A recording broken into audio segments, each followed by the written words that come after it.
ဒီနေ့ကျွန်တော်တို့ခံယူမဲ့နှုတ်ကပတ်တော်ရဲ့ခေါင်းစဉ်ကတော့ high level war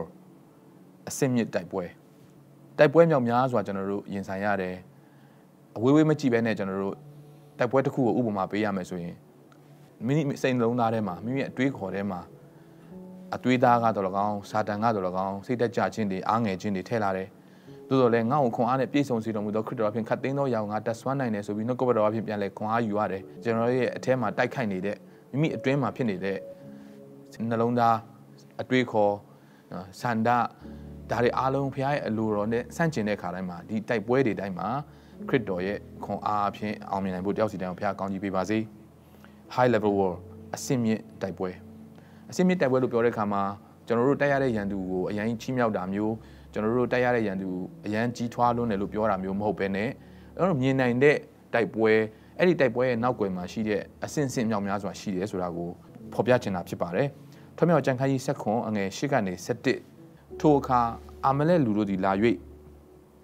ယေဖိဒင်အရ၌ဣသရေလလူတို့ကိုစစ်တိုက်ကြ၏။မောရှေကလည်းလူတို့ကိုရွေး၍အာမလက်လူတို့ကိုစစ်တိုက်ခြင်းကထွက်လော့။နက်ဖြန်နေ့၌ဖျားခင်၏လှံတံကိုဂိုင်လျက်တောင်ထိပ်ပေါ်မှာငါရက်နေမည်ဟုယောရှုအားဆို၏မောရှေမာလာသည့်တန်ယောရှုပြု၍အာမလက်လူတို့ကိုစစ်တိုက်လေ၏မောရှေအာရုန်ဟူရာတို့သည်တောင်ထိပ်ပေါ်သို့တက်ကြ၏မောရှေသည်လက်ကိုချီသောအခါဣသရေလလူတို့သည်နိုင်ကြ၏လက်ကိုချသောအခါအာမလက်လူတို့သည်နိုင်ကြ၏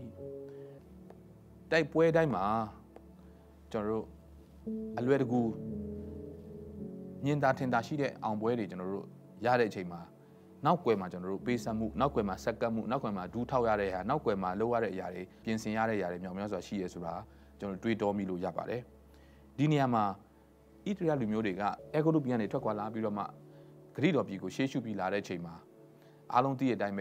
ပင်လယ်နီကသူတို့ကိုစီးတားနေတယ်သို့တော့ဘုရားရဲ့လက်ရတော်အဖြစ်ပင်လယ်နီကိုသူတို့ဘုရားခင်ရဲ့နှချမ်းခွဲစေခြင်းကြောင့်သူတို့ဖျက်လျှောက်လာခဲ့တယ်လွတ်မြောက်လာတယ်ရေခါတဲ့အတွက်မာရာရေကိုရောက်လာတယ်တောက်စရာရေကိုဘုရားပေးတယ်ဘုရားရဲ့နမိတ်လက္ခဏာတွေတစ်ခုတစ်ခုကောင်းကြီးပေးပြီးတော့မှသူတို့ပထမဦးဆုံးရင်ဆိုင်ရတဲ့တိုက်ပွဲဖြစ်တယ်နှုတ်ကပတ်တော်ထဲမှာမှတ်တမ်းတင်ထားတဲ့အရာထမြောက်ကျမ်းခန်းကြီး7မှာအာမလက်လူတွေကဣသရေလလူကိုလာတိုက်တယ်ဒီခါလေးမှာကျွန်တော်တို့တိုက်ခိုက်ခြင်းကဘယ်ချိန်လာမလဲဆိုတာမသိနိုင်တဲ့အတွက်ကျွန်တော်တို့ဘက်ကအစင်သင့်နှလုံးသားအစင်သင့်ပြင်ဆင်တဲ့သူတွေဖြစ်ဖို့ရည်ကြီးတယ်နှစ်ပေါင်း430လုံးကျွန်ဘဝနဲ့ဖြတ်တန်းလာတဲ့ generation after generation မျိုးစဉ်ဆက်40မကကြုံဖြစ်လာတဲ့လူတွေကဘယ်မှာစစ်တိုက်ဘူးလို့လဲသူတို့သိတာကမနဲ့မိုးလင်းရင်ခိုင်းတာလို့ကြွေးတာစားပြီးတဲ့နေရာမှာနေတာပဲဆိုတော့ကြုံဘဝဖြစ်တဲ့အတွက်သူတို့တွန်းတိုက်ခိုက်နဲ့နော်နယ်မြေတွေတိမ့်ပိုက်ဖို့လည်းမရှိပါဘူးအဲ့ချိန်မှာနှစ်ပေါင်း400ကျော်ကြုံဘဝနဲ့ရှိလာတဲ့အတွက်သူတို့အတွက်တိုက်ပွဲဆိုတာကအရန်စိန်ခေါ်မှုရှိပါတယ်ပထမဦးဆုံးချိန်တိုက်ရတာဖြစ်တဲ့အတွက်သူတို့မှာစစ်ဗျူဟာလည်းကျွမ်းကျင်မှာပါသူတို့ရဲ့လက်နဲ့လဲတစ်ချိန်လုံးသူတို့ဓားလန်တွေကန်ရမှာမဟုတ်ဘူးနှစ်ပေါင်း400ကျော်သူတို့အုပ်တွေဖုတ်ရတယ်အဆောက်အုံတွေဆောက်ရတယ်အစားတောက်တွေပြုလုပ်ရင်ပြုရမယ်ဆိုတော့ဝေယဝိဆတွေလောက်ရတာပဲရှိရယ်စစ်မှုရေးရာသူတို့လေ့ကျင့်ခြင်းလုံးဝမရှိခဲ့ဘူးဒါပေမဲ့လောကမှာကျွန်တော်တို့တွာလာနေတဲ့ခါမှာယုံကြည်သူရဲ့အသက်တာမှာယုံကြည်ခြင်းတိုက်ပွဲကျွန်တော်တို့မယုံကြည်ခြင်းနဲ့ယုံကြည်ခြင်းတိုက်ပွဲရင်ဆိုင်လာတဲ့ခါမှာကျွန်တော်မှအတွေ့အကြုံမရှိသေးဘူးလို့ကျွန်တော်တို့စင်ကြေစင်လက်ပေးစရာမရှိဘူးကျွန်တော်တို့ကတစ်ချိန်လုံးကကြုံဘဝမှာရှိခဲ့တယ်ဒါပေမဲ့အခုချိန်မှာလွတ်မြောက်လာတဲ့အခါမှာအဲ့ဒီလွတ်မြောက်ခြင်းပေါ်မှာမူတည်ပြီးစာတန်ကကျွန်တော်တို့ကိုကြုံဘဝကိုသွတ်သွင်းခြင်းတဲ့အတွက်အပြစ်တရားနော်တွေးဆောင်ခြင်းဝမ်းနည်းခြင်းစိတ်သက်ကြခြင်းဤမျိုးစုံနဲ့ကျွန်တော်တို့ပြန်တိုက်ခိုက်နိုင်တယ်ဒါပေမဲ့သိထားဖို့ကကျွန်တော်တို့ကအေဂုတ်တုဘီမှာရှိနေတဲ့ကျွန်နေမဟုတ်တော့ဘူးဟာလေလုယာကျွန်တော်တို့ကအပြစ်တရားထဲမှာရှိနေတော့ကျွန်နေမဟုတ်တော့ကျွန်တော်ကလူလွတ်တွေဖြစ်တယ်ကျွန်တော်တို့ကလွတ်မြောက်တော်သူများဖြစ်တယ်ဒါကြောင့်ကျွန်တော်တို့ရဲ့လွတ်မြောက်သောအသက်တာမှာကျွန်တော်တို့ကနော်ဒီကြုံဘဝနှလုံးသားနဲ့နေလို့မရတော့ဘဲနဲ့အဲ့ဒီအပြစ်တရားကိုကျွန်တော်တို့ကယွန်ရှာဖို့အဲ့ဒီမတန်ရှင်းသောຢာတွေကိုကျွန်တော်တို့ကဖယ်ရှားဖို့ကျွန်တော်တို့အစင်သင့်ဖြစ်ဖို့ရအတွက်သိရေးကြည့်တယ်ဒီနေ့မှာနှုတ်ကပတ်တော်ခံယူနေတဲ့အချိန်မှာပင်လေကျွန်တော်တို့တစ်ခါလေးမှာဟိုဟာတော့ကျွန်တော်အတွက်ကြီးလွန်းတယ်ဒီကတော့ကျွန်တော်ကျမတို့အရန်ကြီးလွန်းတယ်စိန်ခေါ်မှုကြီးလွန်းတယ်လို့ကျွန်တော်တို့ထင်ပြီးရရှိတယ်ဒါပေမဲ့သိထားရအောင်ကျွန်တော်တို့ကကြုံမဟုတ်ဘူးကျွန်တော်တို့ကလူလွတ်တွေဖြစ်တယ်ကျွန်တော်တို့ကဖခင်သားတွေဖြစ်တယ်ဟာလေလုယာဘုရားခင်ရဲ့အမွေစားမွေခံများဖြစ်တယ်အောင်မြင်တော်သူတွေထက်မှအောင်မြင်တော်သူဖြစ်တယ် praise the lord ဒါကြောင့်ဒီဟေဘရဲလူတွေဒီဣသရေလလူမျိုးတွေကြုံဘဝမှာရှိတဲ့အချိန်မှာဘယ်ရန်သူကမှလာပြီးတော့သူတို့ကိုစစ်မကြေညာအောင်ဒါပေမဲ့လွတ်မြောက်လာတဲ့ခါမှာရန်သူကပို့ပြီးတော့မှသူတို့ကိုတိုက်ခိုက်ချင်လာတယ် ဒါကြောင့်မလို့ယုံကြည်သူဖြစ်လာတဲ့အခါမှာစုံစမ်းမှုတွေရောက်လာတဲ့အခါမှာစိတ်သက်ကြစရာမဟုတ်ပဲဒါဟာဝမ်းမြောက်စရာဖြစ်တယ်ကျွန်တော်တို့ကခရစ်တော်နဲ့ပူးပေါင်းတဲ့အတွက်ကျွန်တော်တို့ဟာဖခင်နဲ့အတူပူးပေါင်းနေသောကြောင့်လောကကကျွန်တော်တို့ကိုလာတိုက်ခိုက်တာဖြစ်ပါတယ်ဒါကြောင့်မလို့ကျွန်တော်တို့တိုက်ခိုက်မှုအတိုင်းကိုကြောက်ဖို့မဟုတ်ဘူးဖခင်နဲ့သာအတူရှိနေတယ်ဆိုရင်ကိုရောနဲ့သာအတူတွာလာနေတယ်ဆိုရင်ကျွန်တော်တို့တစ်ဖက်မှာဘယ်သူမှမနေနိုင်ဘူးဟာလေလုယာသခင်ယေရှုတွေးတော်ခိုးလုံးနဲ့ကျွန်တော်တို့အသင်းသူအသင်းသားများကျွန်တော်တို့တယောက်စီတိုင်းဖခင်ဘက်မှာပဲနေရအောင်ဒါဆိုရင်ကျွန်တော်တို့တစ်ဖက်မှာဖခင်တစ်ဖက်မှာဘယ်သူမှမနေနိုင်တဲ့အတွက်ကြီးမြတ်ဆုံးသောဖခင်ဘက်မှာကျွန်တော်တို့အမြဲတမ်းနေဖို့ရန်အတွက်ဖြစ်ပါတယ်အာမလက်ဖွဲ့ကလာပြီးတော့စစ်ကြေညာတယ်ဣသရေလလူကိုလာတိုက်တယ်သူတို့မှာစီရေးလက်နဲ့စီရေးအတွေ့အကြုံလုံးဝမရှိတဲ့အချိန်မှာဖြစ်တယ်သို့တော့ဖခင်ရဲ့လူဖြစ်တဲ့မောရှေကလူတို့ကိုရွေအာမလက်လူတို့ကိုစစ်တိုက်ခြင်းကထွက်လော့ဆိုပြီးတော့ယောရှုကိုသူကပြောလာပြီ။နှစ်ပြန်နေ၌ဖခင်ဤလန်ဒန်ကိုကင်တဲ့တောင်ထိပ်မှာငါရက်မယ်လို့ယောရှုအားဆို၏။သူ့မှာရှိထားတဲ့ဖခင်ရဲ့လန်ဒန်တော်နဲ့ဖခင်ရဲ့အတန်တော်ရှိတယ်။ဒီနေ့တင်မှာတခြားဘာမှမရှိရင်လည်းနေပါစေဖခင်ရဲ့အတန်တော်ရှိဖို့အရေးကြီးတယ်။ဖခင်ပေးတဲ့လန်ဒန်ရှိဖို့အရေးကြီးတယ်။သင်ရဲ့လက်ကင်တို့သင်ရဲ့လက်ဆွဲနော်ကရိယာလေးပဲဖြစ်ရင်ဖြစ်မယ်ဒါပေမဲ့ဖခင်ရဲ့အတူပါရှိခြင်းနဲ့ဆိုရင်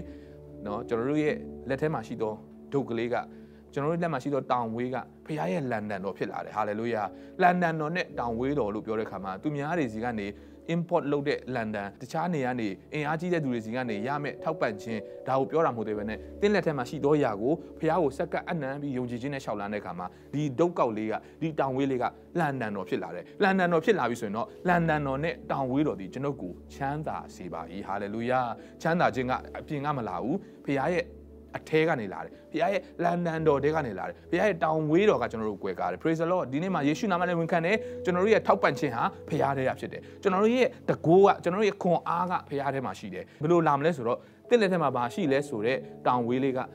လန်ဒန်တော်ဖြစ်လာတယ်တင်းတို့အိမ်မှာဘာရှိလဲအိုးထဲမှာရှိသောစီအနှဲငယ်လေးကသူတို့စီးပွားရေးချမ်းသာဖို့အတွက်ကြောအတွက်ဖြစ်လာတဲ့ကဲ့သို့ကျွန်တော်တို့ဖခင်ရဲ့လန်ဒန်တော်ကကျွန်တော်တို့ကိုချမ်းသာစေမှာဖြစ်ပါတယ်ယေရှုနာမနဲ့ဝန်ခံတယ်အာမင်မောရှေကလူရွေးခိုင်းတယ်ဆိုတော့လူနှစ်တန်းကျော်ရှိတဲ့တဲ့တည်းလူရွေးခိုင်းတယ်ဆိုတဲ့အတွက်ဒီနေ့ချစ်တော်မိတ်ဆွေကျွန်တော်တို့အရေးအကြောင်းကြုံလာတဲ့အခါမှာသင်ဟာဖခင်ယုံကြည်စိတ်ချတော်သူဖြစ်ဖို့အရေးကြီးတယ်အရွေးခံတော်သူဖြစ်တယ်ခေါ်တော်မူတော်သူများတယ်ဒါပေမဲ့ရွေးကောက်တော်သူကနည်းတယ်တနည်းအားဖြင့်ခေါ်ထုတ်လာတဲ့လူကတော့နှစ်တန်းကျော်ဒါပေမဲ့တကယ်နင်လားငါလားတော့တကယ်ပွဲတွေ့ရင်ဆိုင်ရတော့မယ့်ချိန်မှာတော့ရွေးကောက်ခံရတဲ့လူတချို့ပဲရှိတယ်ဆိုတာသိရတယ်ဒါကြောင့်ကျွန်တော်တို့တစ်ချိန်မှာကြုံတွေ့လာနိုင်တဲ့ရင်ဆိုင်မှုတွေမှာဖခင်နဲ့တူသွားလာပြီးနှလုံးသားကအစဉ်သင့်ဖြစ်ပြီးအရွေးကောက်ခံရမဲ့စိတ်ချသောယောရှုစိတ်ချသောသူမောရှေစိတ်ချသောသူဖခင်စိတ်ချသောသူဖြစ်ဖခင်ရှင်ကောင်းကြီးပေးပါစေအာမင်လူတချို့ကိုရွေးထုတ်လိုက်တယ်ရွေးထုတ်ပြီးတော့မှ on the ground မှာမြေပြင်မှာစစ်တိုက်ဖို့အတွက်လူတချို့ကရွေးကောက်ခြင်းခံရတာတွေ့ရတယ်ဒါကြောင့်ဒီနေ့သင်တိုက်ပွဲရင်ဆိုင်နေရတယ်ဆိုရင်စိန်ခေါ်မှုတွေရင်ဆိုင်နေရဆိုလို့ရှိရင်ကိုယ့်ကိုဂုဏ်ယူဖို့ဖြစ်တယ်။အော်ဘုရားခင်ကကျွန်တော်ကိုအတိုင်းအတာတစ်ခုထိတော့စိတ်ချလို့ဒီဟာကိုရင်ဆိုင်စေတာဖြစ်တယ်။ဘုရားကအစအုပ်နဲ့ယုံကြည်ခြင်းကိုစီရင်တော့ဘုရားကအဆုံးထိပို့ဆောင်မယ်ဆိုတာယုံကြည်စွာနဲ့ဂုဏ်ယူစွာနဲ့ဆက်လက်ပြီးတော့မှမြေပြင်မှာဆက်လက်တိုက်ပွဲဝင်ကြဖို့ဟာလေလုယာ။အဲ့တော့ယောရှုနဲ့ရွေးကောက်တဲ့သူတချို့ကတိုက်ပွဲဝင်တဲ့အချိန်မှာမောရှေကဘာလုပ်လဲ။မောရှေကတောင်ပေါ်မှာတောင်ထိပ်ပေါ်မှာငါရက်နေပြီ။ဓမ္မဟောင်းကာလတစ်ခုလုံးမှာကြည့်မယ်ဆိုရင်တောင်ထိပ်လို့ပြောတဲ့ခါတိုင်းမှာနော်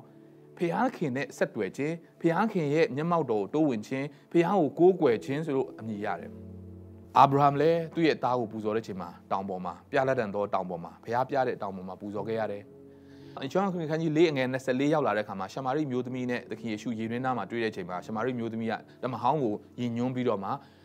တင်တို့လူမျိုးတွေကနော်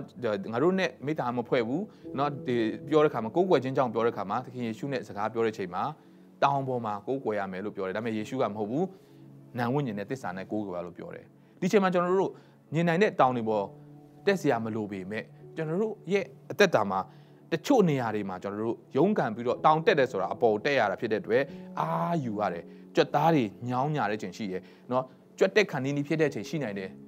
တခါကျွန်တော်ဂျပန်ရောက်သွားတဲ့အချိန်မှာဖူဂျီတောင်ကိုကျွန်တော်တက်တယ်ကျွန်တော်တငယ်ချင်း3ယောက်နဲ့ကျွန်တော်တို့ colleague 3ယောက်နဲ့ကျွန်တော်တက်တယ်တက်တဲ့ခါမှာသူက9လွာအထိကိုဘတ်ကလိုက်ပို့ပေးတယ်9ကနေသူက6ခွန်8 9 10 summit လို့ခေါ်တဲ့အပေါ်မှာဖူဂျီတောင်မှာလေဒီလိုစီးနင်းနေကြတဲ့နေရာ summit အဲ့နေရာအထိက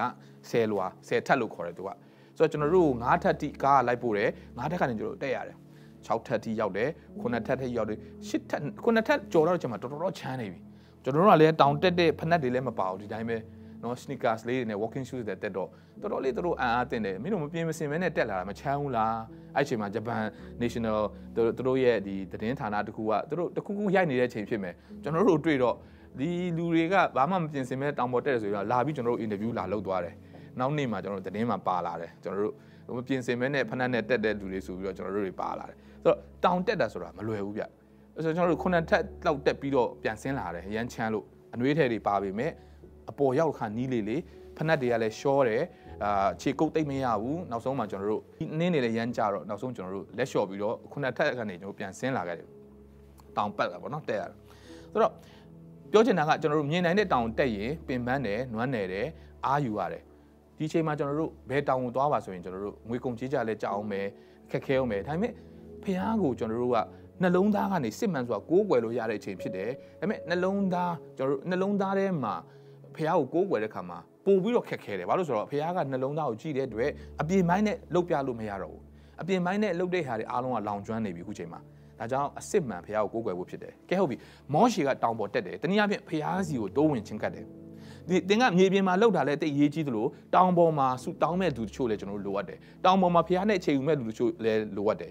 တခါလေးမှကျွန်တော်တို့ယောရှုတို့ကသူတို့တိုက်နိုင်လို့သူတို့လုံနိုင်လို့ထင်နေတယ်ဒါပေမဲ့နောက်ကွယ်မှာမောရှေသူ့ရဲ့မောရှေကတောင်ပေါ်မှာတက်ပြီးတော့မှဖះနဲ့ချိန်ယူနေလို့ယောရှုတို့ကအောင်မြင်တာဖြစ်တယ်ဒါကြောင့်တင်းရဲ့အောင်မြင်ခြင်းတိုင်းဟာတင်းတယောက်တည်းရဲ့အလုပ်ကွက်မဟုတ်ဘူးတင်းနောက်ကွယ်မှာရှိတဲ့ဖះရဲ့လူတွေတင်းနောက်ကွယ်မှာရှိတဲ့ဖះရဲ့တကိုးတော်တင်းကိုမအဆနေတော့ဖះရဲ့လက်တော်ဖြစ်တယ်ဆိုတာနားလည်ဖို့တယောက်စီတည်းကိုဖះရှင်ကောင်းကြီးပေးပါစေငါခွန်အားငါမြင်းလို့တင်းပြောနေတွေ့ဒါဖះရဲ့ဘုံကိုလူယူနေတာဖြစ်တယ်ဒါကြောင့်ဖះရဲ့ဘုံကိုမလူယူပဲဖះခင်ကိုဒါကျွန်တော်တို့နေရာပေးဖို့တယောက်စီတည်းဖះကောင်းကြီးပေးပါစေ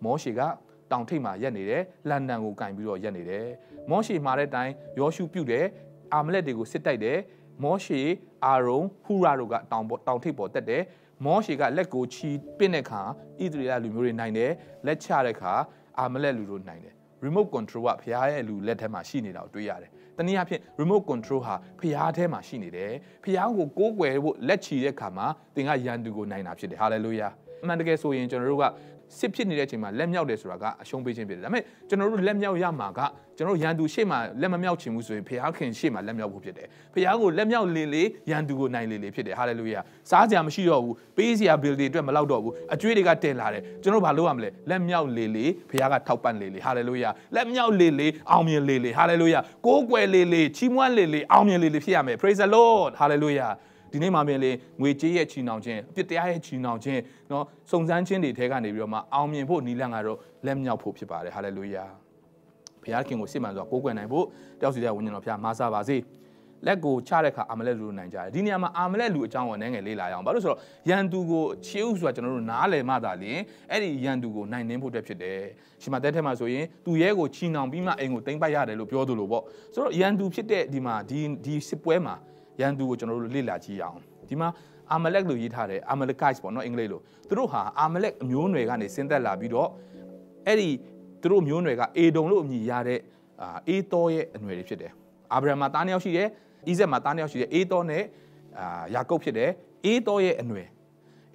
ွယ်ဖြစ်ပြီးတော့မှအေသောရဲ့သားဦးကအေလိဖတ်လို့ခေါ်တယ်ဘာဝကျမ်းခန်းကြီး36ကိုကြည့်မယ်ဆိုရင်အေသောရဲ့ဆွေစဉ်မျိုးဆက်အကြောင်းကိုတွေးရပြီးတော့အခန်းငယ်10ကပောက်ကျန်ခန်းကြီး36ငယ်10လောက်မှာတော့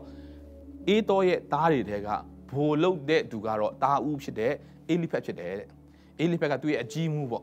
အေးတော်ရဲ့မျိုးနွယ်ထဲမှာဆိုတော့အေလိဖက်ကနေဆင်းသက်လာတဲ့အရာကနေအာမလက်ဆိုတာဖြစ်လာတယ်အာမလက်ကနေမှအာမလက်ကိုက်လို့ခေါ်တဲ့အာမလက်လူမျိုးအခုဣသရေလလူမျိုးတွေနဲ့စစ်ဖြစ်နေတဲ့အာမလက်လူမျိုးတွေဖြစ်လာတယ်ဆိုတော့အာမလက်ဆိုတာကိုအနက်ဖွင့်တဲ့အရာကိုလေ့လာကြည့်တဲ့အခါမှာ confirm တော့မဖြစ်ပေမဲ့ဘယ်ဘာသာနဲ့ဘယ်လိုပြောပြီးဘယ်တော့မှဆိုတာအတိအကျရှာလို့ခက်ခဲပေမဲ့များသောအားဖြင့်ပြောကြတာက Amalek ဆိုတဲ့အနက်ဒိဗေက a people who lick blood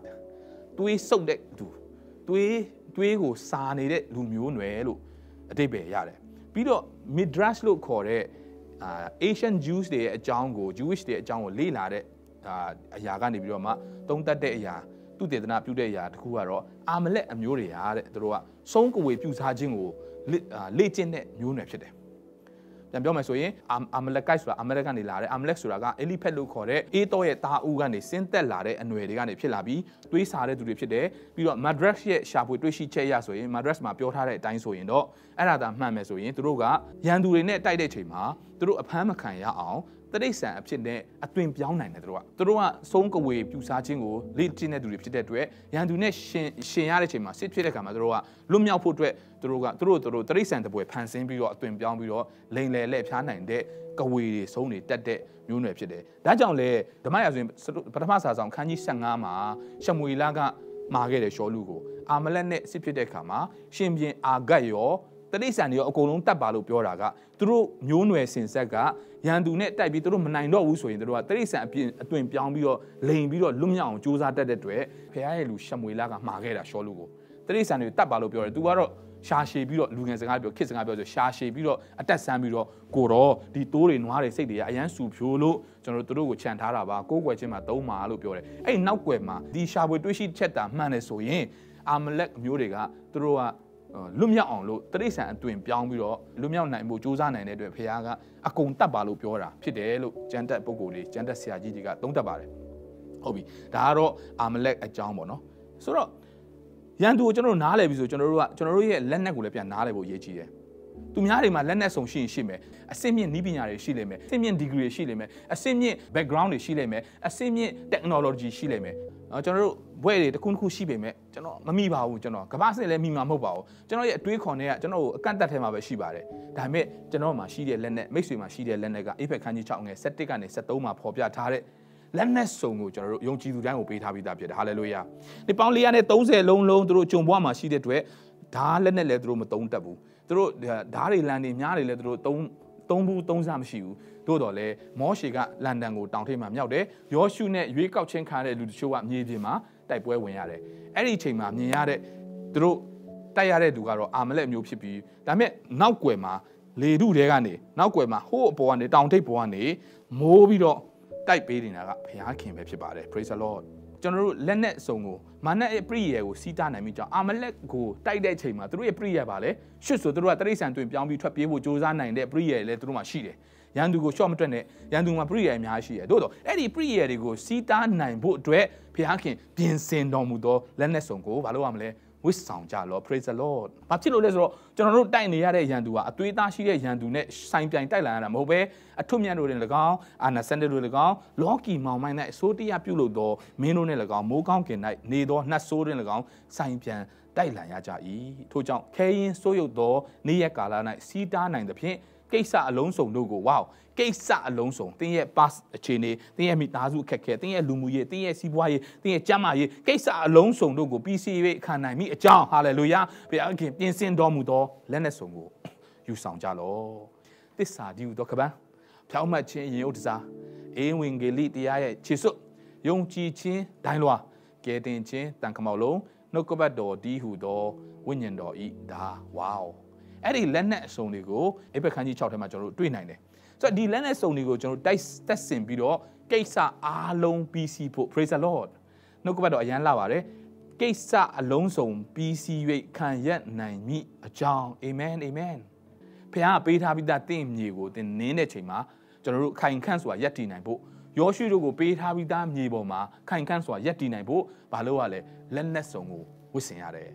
မှန်ပါတယ်လက်နက်စုံဆိုတဲ့အခါမှာဒီဇလန်းမှာတော့ယောရှုနဲ့ဂါလက်တို့ကိုရင်အုပ်တစားတွေလည်းမထုတ်ပေးပါဘူးသူတို့ကိုကြီးကားတွေလည်းမထုတ်ပေးပါဘူးလက်နက်တွေလည်းထောက်ပံ့ခြင်းမရှိပါဘူးသို့တော်လည်းပဲမောရှေတည်းဟူသောဘုရားရဲ့လူကတောင်ထိပ်မှာဘုရားခိုင်းတဲ့အတိုင်းလန်ဒန်ကိုမြှောက်ထားနိုင်သည်၍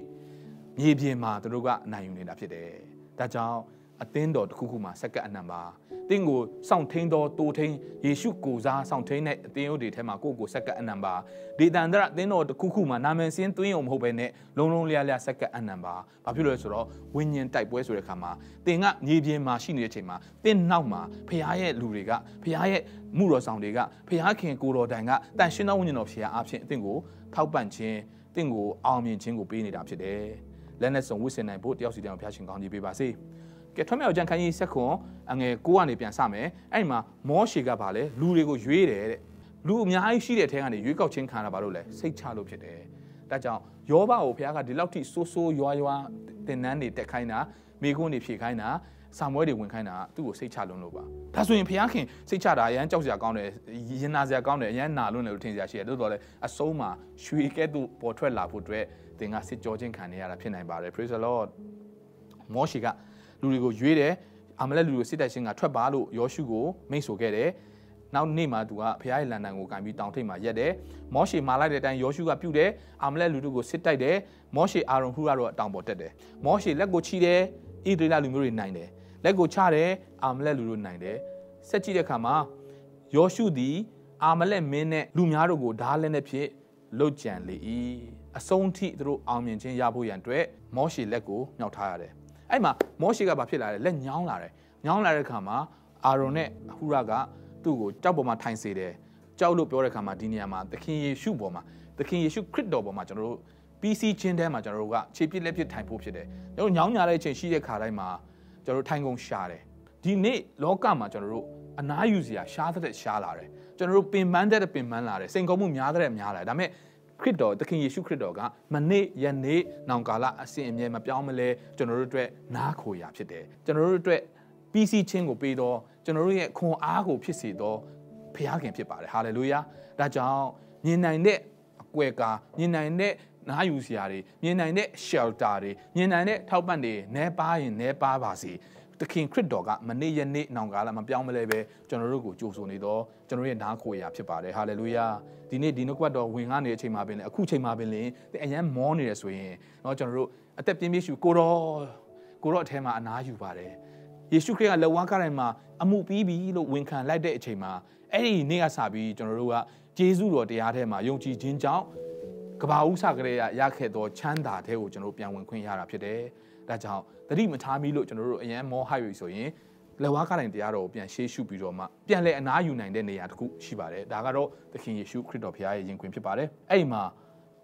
နောက်ဆုံးမောရှေလက်ညောင်းပြီးလက်ကျလာတဲ့ခါမှာအာရုန်နဲ့ဟူရာကမောရှေကိုကြောက်ပေါ်မှာထိုင်စေပြီးတစ်ဖက်တစ်ချက်ကနေသူ့လက်ကိုမြောက်ပင့်ပေးတဲ့ခါမှာအဆုံးထိအောင်မြင်ခြင်းကိုရရှိခဲ့တာတွေ့ရတယ်။ဒီညမှာအငယ်14ရောက်လာတဲ့ခါမှာတော့ထွတ်မြောက်ကျမ်းခန်းကြီး7ငယ်14မှာမောရှေကထာဝရဘုရားကဤအမှုကိုအောက်မေ့เสียဖို့စာရေးထား၍ယောရှုဟာဖတ်ရွတ်လော့အကြောင်းမူကားကောင်းကင်အောင်၌အာမလက်အမှတ်ရှိသမျှကိုငါပယ်ရှင်းမိဟုမောရှေအားမိန့်တော်မူ၏ဘုရားခင်ကမောရှေကနေတဆင့်ဒီအဖြစ်ပြက်တွေကိုမှတ်သားထားပါဒါကြောင့်ချစ်တော်မိတ်ဆွေကျွန်တော်တို့မှတ်စုတွေမှာကျွန်တော်တို့ဘာတွေရေးနေတယ်လဲကျွန်တော်တို့ရဲ့အတွေးခေါ်စာရွက်စာသားပေါ်မှာချမရေးတော့မှကျွန်တော်တို့ရဲ့မှတ်ဉာဏ်ထဲမှာနော်ဖះကောင်းမြတ်ခြင်းတွေမှတ်သားတာထက်အစင်မပြေမှုတွေကိုကျွန်တော်တို့ပို့ပြီးမှတ်မိတယ်လူတယောက်ကကောင်းတဲ့ຢာ6ခုလောက်ပါလေစေမကောင်းတဲ့ຢာတစ်ခုကိုကျွန်တော်တို့ကပို့ပြီးမှတ်သားတတ်တယ်အောင်မြင်ခြင်းနဲ့ရှုံးနေခြင်းဆိုရင်ကျွန်တော်တို့ရှုံးနေခြင်းကိုပဲမှတ်သားတတ်ကြတယ်เนาะကျွန်တော်တို့အစင်ပြေမှုဖះထောက်ပံ့ခြင်းနဲ့စိန်ခေါ်မှုလို့ဆိုရင်အဲ့စိန်ခေါ်မှုကိုပို့ပြီးတော့မှတ်သားတတ်ကြတယ်ဒီနေ့မှာ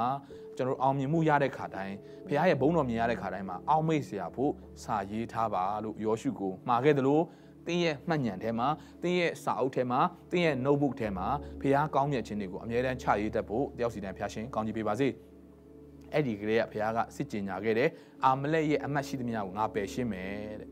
အဲ့ကနေစပြီးတော့မှဓမ္မရာဆိုရင်ရှောလူလက်ထက်ရောက်တဲ့အခါမှာလဲအာဂတ်နဲ့သူ့ရဲ့အာမလက်မျိုးတွေအားလုံးကိုဖျက်ဆီးပါလို့ပြောတယ်ရှင်ဘီရင်အာဂတ်နဲ့တကွာတိုးနွားတိရစ္ဆာန်တချို့ကိုသူကမဖျက်ဆီးပဲခြံထားပြန်တယ်ဒါကြောင့်ကျွန်တော်တို့ရန်သူကတော့ပရိယာတွေအများကြီးဆင်ပါလိမ့်မယ်ဒါတွေကျွန်တော်တို့နားမလည်နေပါစေအဲ့ဒီပရိယာတွေကိုစီးတားနိုင်မဲ့အကြောင်းအိဖက်ခန်းကြီး6မှာပြောထားတဲ့လက်နက်စုံကိုဝစ်ဆင်ကြရအောင်တောင်ထိပ်မှာရက်ပြီးတော့မှကျွန်တော်တို့ကိုစားမတ်တရက်ပြီးတော့ကျွန်တော်တို့သင်းအုပ်များကျွန်တော်တို့ဝิญဉ်ဖခင်ဝิญဉ်ဆရာဆရာမများအတွက်ကျွန်တော်တို့ဆက်လက်ဆုတောင်းပြီးသူတို့ကိုပင်ချီဖို့ဖြစ်တယ်လို့ပြီးတော့ကျွန်တော်တို့စစ်ဖြစ်တယ်ဆိုရင် ground မှာဖြစ်တဲ့မြေပြင်မှာဖြစ်တဲ့သူเนาะကျွန်တော်တို့ဖခင်ကတိတ်ကောင်းမြတ်တယ်ကျွန်တော်တို့ your ground လို့ပြောတယ်ကျမ်းစာထဲမှာ your ground လို့ပြောတဲ့အတွက်တင့်ကိုအပိုင်ပေးမယ်တင်းတင်းတော့မျိုးတင့်ကိုအပိုင်ပေးမယ်လို့ပြောတယ်ဒါပေမဲ့တိုက်တော့တိုက်နေရတော့မယ်သို့တော့ယောရှုစစ်တိုက်နေတဲ့အရာကြောင့်နိုင်တာဖို့ပဲနဲ့အပေါ်မှာနော်လေတက်ကနေအပေါ်ဇီးကနေပြီးတော့မှထောက်ပံ့ခြင်းလာတယ်ဥပမာစစ်ဖြစ်တယ်ဆိုလို့ရှိရင်အောက်မှာမြေပြင်မှာတိုက်တဲ့လူချို့ရှိမယ်နောက်ပြီးတော့နောက်ကွယ်မှာထောက်ပံ့တဲ့လူရှိမယ်ပြီးတော့ဝေဟင်ကနေပေါ်မှာပြန်ပြီးတော့မှအားဖြည့်ပေးတဲ့လူတွေရှိဒါကမြင်နိုင်တဲ့စစ်ပေါ့နော်ကျွန်တော်တို့တီးတလောက်လေးပြောမယ်ဆိုရင်ဝိညာဉ်တိုက်ပွဲမှာလည်းထိုနည်းတစ်ကောင်ပဲမြေပြင်မှာတော့ကျွန်တော်တို့ရွေးချယ်မှုတွေတိုက်ခိုက်မှုတွေကျွန်တော်တို့နေ့စဉ်လုပ်ရတယ်သို့တော်လည်းကျွန်တော်တို့ကိုဘုရားခင်ကသူ့ရဲ့ထောက်ပံ့ခြင်းနဲ့သူ့ရဲ့ခွန်အားနဲ့ကျွန်တော်တို့ကိုအားပြည့်ပေးစေတာဖြစ်တယ်ဒါကြောင့်အစင်းမြင့်တိုက်ပွဲလို့ကျွန်တော်ပြောသလိုကျွန်တော်တို့ဘ ဖျားခင်ရဲ့အောင်မြင်ခြင်းစစ်မှန်ကမြေပြင်မှာတင်စူးစမ်းနိုင်လို့မဟုတ်ဘူး။ဘာနဲ့တူလဲဆိုတော့ယုံကြည်ခြင်းဆိုတာကတဲ့နော်အကျင့်နဲ့ကျွန်တော်တို့ complete ဖြစ်စေတယ်။ယောရှုတို့ကလှုပ်ဆောင်မှုကိုလုပ်နေတဲ့အချိန်မှာမောရှေကယုံကြည်ခြင်းနဲ့သူကမတ်တရက်နေတာဖြစ်တယ်။ကျွန်တော်တို့နှစ်ခုကွဲလို့တော့မရပါပဲ။ကျွန်တော်တို့အထဲမှာယုံကြည်ခြင်းနဲ့လှုပ်ဆောင်မှုကိုလက်တွေ့လှုပ်ခြင်းအပြင်အောင်မြင်တော်သူဖြစ်နိုင်ပါတယ်။ hallelujah ။ဖျားကခိုင်းတဲ့ရောက်ယုံကြည်ခြင်းနဲ့လှုပ်တယ်။ praise the Lord လက်တွေ့ကြတယ်ဖြစ်စေမကြတယ်ဖြစ်စေလှုပ်ရမယ်။အမှန်တကယ်ဆိုရင်တော့အာမလက်ကသူတို့ကစစ်ကြေညာတဲ့ခါမှာသူတို့ကနော်ပရိယေတွေလည်းရှိတယ်တရိษံအသွင်ပြောင်းပြီးတော့ရန်သူကိုလှည့်ဖျားနိုင်တဲ့ပရိယေတွေလည်းရှိတယ်ဆုံးကိုဝေတက်တွေလည်းရှိတယ်ယောရှုတို့ဖွဲ့တွေကနှစ်ပေါင်း400ကျော်လုံးတခါမှစစ်တင်တန်းမတက်ဘူးတဲ့လူငယ်တွေစစ်တင်တန်းမတက်ဘူးတဲ့သူတွေဖြစ်တယ်ဒါပေမဲ့ဖျားတူပါရှိပြီဆိုရင်ကိုတော်တူပါရှိပြီဆိုရင်အစင်းမြင့်တိုက်ပွဲဆိုတာကဖျားခင်ကအစင်းမြင့်ဆုံးသူဖြစ်တယ်သူကိုယ်တိုင်ပါဝင်ပြီဆိုရင်တော့မနိုင်လို့မရတော့ဘူးဒါကြောင့်အစင်းမြင့်တိုက်ပွဲအောင်မြင်ခြင်းနဲ့ဆိုရင်တော့အစင်းမြင့်ဆုံးဖြစ်တော့ဖျားရဲ့အကွယ်ကာဖျားရဲ့အထောက်ပံ့နဲ့ကျွန်တော်တို့သွားဖို့ဖြစ်တယ်ဆက်ကြည့်မယ်ဆိုရင်မောရှေကအဲ့နေရာမှာရစ်ပလင်ကိုတည်တယ်ယေဟောဝါနစ်စီဆိုပြီးတော့မှသမုတ်လေတယ်အတိတ်ဘယ်ကပါလဲကိုတော်ဒီကျွန်တော်ရဲ့အောင်လံဖြစ်တယ်ကိုတော်ဖျားဒီကျွန်တော်ရဲ့အောင်လံလွင့်ထူခြင်းဖြစ်တယ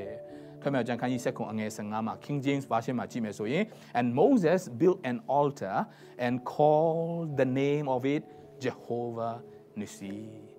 Jehovah Nissi လို့မြန်မာလိုရေးထားတယ် Jehovah Nissi အဲ့တော့ဖျားခင်ကကျွန်တော်ရဲ့အောင်လံဖြစ်တယ်ဒါကြောင့်သင်အတွေ့အကြုံမရှိတဲ့နုနယ်သောယောရှုဖြစ်ပါလေစေကျွန်တော်တို့မြေပြင်မှာကျွန်တော်ရင်ဆိုင်ရတဲ့ရန်သူကအရန်ကိုပရိယေများတဲ့သူဖြစ်ကောင်းဖြစ်ပါလေစေကျွန်တော်တို့အတွက်ဘုရားခင်ကထောက်ပံ့ခြင်းကိုဘုရားခင်ကပေးနေတာဖြစ်တယ်ကျွန်တော်တို့ကိုအပေါ်စီးကနေထောက်ပံ့နေတဲ့ဘုရားရဲ့လူဘုရားရဲ့ဝိညာဉ်ဘုရားကိုယ်တော်တိုင်ကကျွန်တော်တို့ဘက်မှာရှိတယ်ဆိုရင်ကျွန်တော်တို့တစ်ဖက်မှာတခြားမနေနိုင်ဘူးသင်လက်မြောက်နေတဲ့အချိန်မှာသင်ရဲ့စိတ်ဓာတ်ကြခြင်းတွေကထွက်ပြေးသွားမှာဖြစ်တယ်။သင်ကိုးကွယ်နေတဲ့အချိန်မှာအားငယ်ခြင်းတွေထွက်ပြေးသွားမှာဖြစ်တယ်။သင်ဖျားကိုကိုးကွယ်တဲ့ခါမှာသင်ကိုပရိယေဘောင်းဆောင်နဲ့လာတဲ့ရန်သူကဆုံးရှုံးပြီးတော့ထွက်ပြေးသွားမှာဖြစ်ပါတယ်။ဒါကြောင့်ဒီနေ့အစစ်မြင့်တိုက်ပွဲ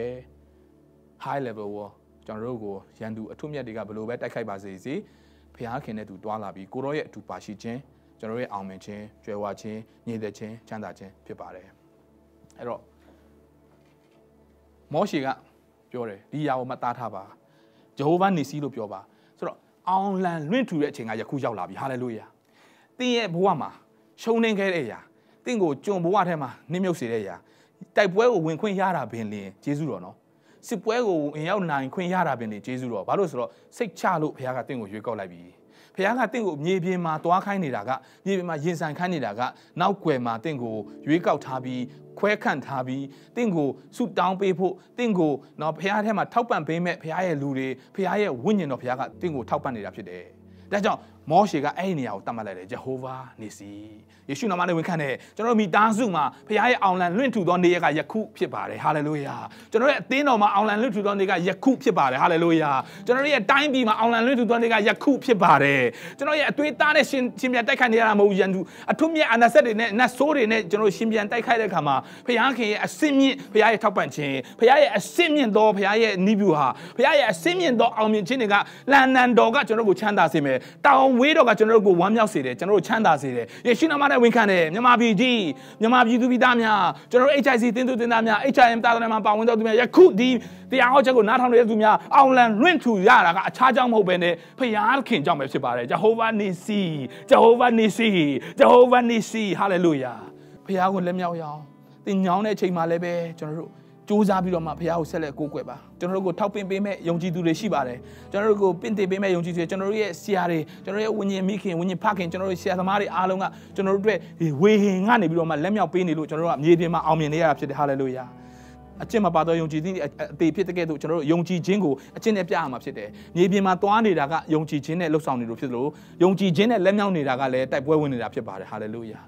ကိုရဖျားဒီနေ့နှုတ်ကပတ်တော်တဲ့ယေရှုတော်ချီးမွမ်းပါတယ်အစင်းမြင့်တိုက်ပွဲမှာရန်သူကိုနားလည်ရတယ်လို့ကျွန်တော်တို့ရဲ့လက်နက်ကိုလည်းနားလည်ရတယ်အထူးသဖြင့်အရေးကြီးဆုံးကကျွန်တော်တို့လက်မြောက်ပင့်ခြင်းအဖြစ်ကိုရောရဲ့ထောက်ပံ့ခြင်းကိုရောရဲ့ဝေဟင်ကနေမမြင်နိုင်သောနယ်ပယ်ကနေကိုရောရဲ့ထောက်ပံ့ခြင်းကကျွန်တော်တို့ကိုအောင်မြင်စေတာဖြစ်သောကြောင့်နံဝိညာဉ်နဲ့ကောင်တစ္ဆာနဲ့ကောင်ကျွန်တော်တို့လက်မြောက်ပင့်ကြပါ၏ဘုန်းကြီးချင်းအားလုံးကိုရောပြန်လဲပေးရပါ၏ဒီနေ့နှုတ်ကပတ်တော်မြတ်အဖြစ်ကျွန်တော်တို့တက်တာတယောက်စီတိုင်းကိုအောင်မြင်ခြင်းကြွယ်ဝခြင်းလွတ်မြောက်ခြင်းကျမ်းမာခြင်းငြိမ်သက်ခြင်းများအားလုံးယေရှုခရစ်တော်ထံပါမှနေရရှိနိုင်သောအရာအားလုံးကိုယေရှုနာမနဲ့သိမ်းပိုက်ပါတယ်ကျေးဇူးတော်ချီးမွမ်းလျက်သခင်ယေရှုနာမ၌ဆုတောင်းဆက်ကပ်ကြပါ၏ဖခင်သခင်အာမင်